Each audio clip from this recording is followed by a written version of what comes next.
If you need to reset your two-factor authentication on Crunchyroll, follow these simple steps to gain access to your account. Step 1. Log into your account.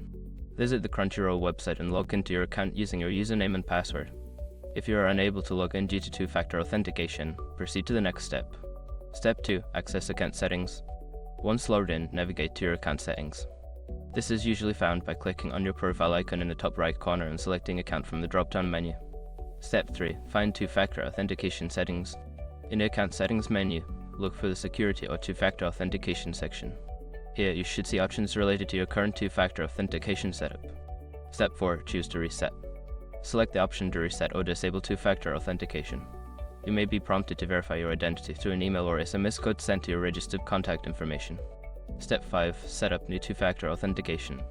After successfully resetting, you can set up a new two-factor authentication method. Follow the prompts to link a new authentication app or phone number as needed. Once you have completed these steps, your two-factor authentication will be reset and you can continue using your Crunchyroll account securely.